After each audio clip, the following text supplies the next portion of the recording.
Aloha! Welcome back, ukulele clubbers. This is number 9 in our series of Ukulele Club shorts, and this is Jason again.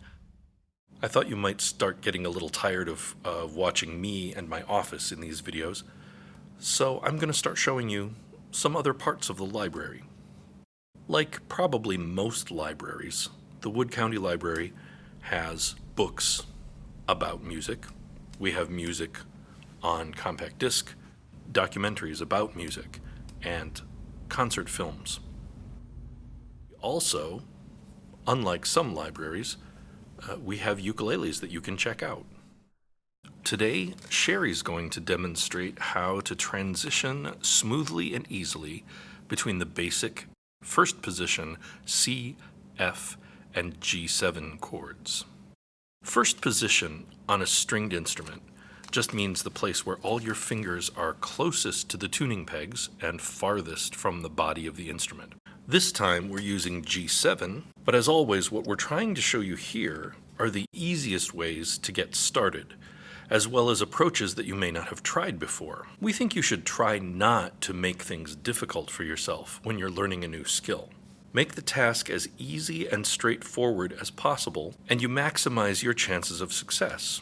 Sometimes it's easier to learn a new fingering in context. Sometimes, for some people, it's easier to learn them one at a time, separately, before you put them together. Do whatever works best for you, and if you're not sure, try it both ways. Sheri's going to put them together in pairs and show you how to make the smoothest possible transitions between them. I want to make my life as easy as possible, so I'm going to put my ring finger on my C for my C chord. And then my hand is already all beautifully positioned, so all I have to do is set my 2 fingers down for my F chord, and I'll just pick up my ring finger. You're done. You can relax, buddy. And if I want to go back, all I have to do is let my ring finger find his little position again and lift these 2 fingers up. So all I'm doing when I'm switching from C, C, C, C to F is I'm just setting fingers down and picking them up. I'm not doing anything, not doing any looking around, not doing any fumbling. You don't need to look at the headstock of your ukulele. Your fingers just know right where to go because you're not making it hard for them.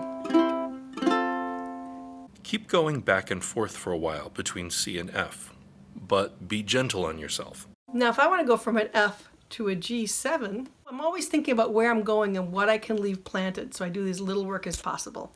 So I've got my F chord, and I'm just going to use my index finger as a pivot. And I'm just going to pivot my other 2 fingers down to find the other 2 strings for my G chord. Now I can go back and forth without very much work at all.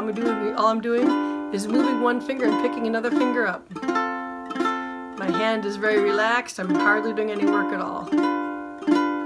Keeping the F and G7 transition simple and smooth depends on leaving the first finger on string 2 at fret 1. Music theory footnote. This note is F. It's the root of the F chord as well as the 7th of the G7 chord. But you don't need to know that right now. Leaving the same finger on the same fret is easy on the brain, but it can be hard on your fingers and the tendons in your wrist that are connected to those fingers. So as always, practice gently and don't leave a finger in the same position for too long without rest. Now if I want to go from G7 back to C, I have already my ring finger planted on this 2nd fret here for my G chord. So I'm just going to slide him over one and pick up the other 2 fingers. And I've got a C chord. If I want to go back to the G7, I'm all set. I just slide my ring finger back a fret and set these other 2 down. So it's the same process of going from, like I did going from C to F, only I'm putting my fingers in a slightly different place and sliding my ring finger back. So I can do as little work as possible. As we've said before, while you're doing these relatively simple back and forth movements, developing muscle memory, you can make the practice session less boring and more musical by giving the rest of your brain something else to pay attention to, like keeping a steady tempo, making a consistently beautiful tone, or playing different patterns with your strumming or picking hand.